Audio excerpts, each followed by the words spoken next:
Hello guys, Matt at Dungeon Crawl Minis here. I received a couple of questions about this Orcus figure that I have painted, and I thought I would do a quick video to showcase it as it's a little bit too long for Instagram.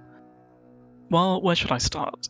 First of all, this thing is huge. Look at the size of it compared to a D20. At this point, it's hardly a mini anymore, but for those of you who are curious where I got it, this is one of the officially licensed D&D minis and is made by a company called Gale Force 9.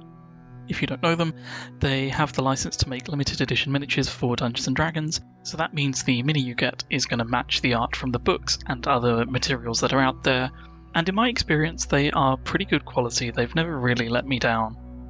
They do need a little bit of cleanup work, but they are made of resin, which means they have crazy minute details. The downside to this is that by nature of being a licensed limited edition resin mini, they tend to be expensive. Orcus here ran me about £50 or £60, I can't quite remember, and the bigger they are, the more expensive they tend to be. The other thing is, of course, being limited edition, as time goes on, they become harder and harder to obtain and now are more expensive. I saw this one, I think, is now over £100 on Amazon, which is kind of crazy for an unpainted mini. Gale Force 9 have a bunch of minis from all of the different campaign books.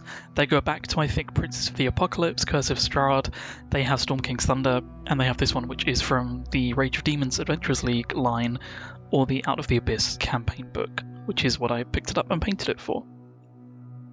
They actually made miniatures of most of the other Demon Lords, and I was able to get all of them. So for my next painting video, I actually plan on doing Yeenagu, which is one of the Demon Lords that I haven't actually painted yet. I also have two others sat around unpainted, the first of which is Gratzt, and the second one is Demogorgon, which is an absolutely phenomenal miniature, and if you would like to see how to paint some of those, please let me know. As for the techniques I used here, nothing special really.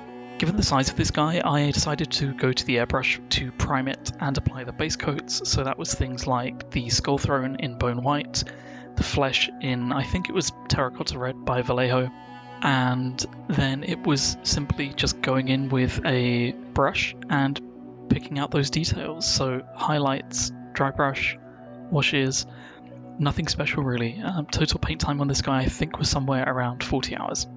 So that is a brief rundown of Orcus. If you have any more questions, please shout, let me know below in the comments. And for those who might be curious, I do take commissions. You can contact me on Instagram at dungeoncrawl_minis or send me a message here on YouTube. As always, thanks for watching.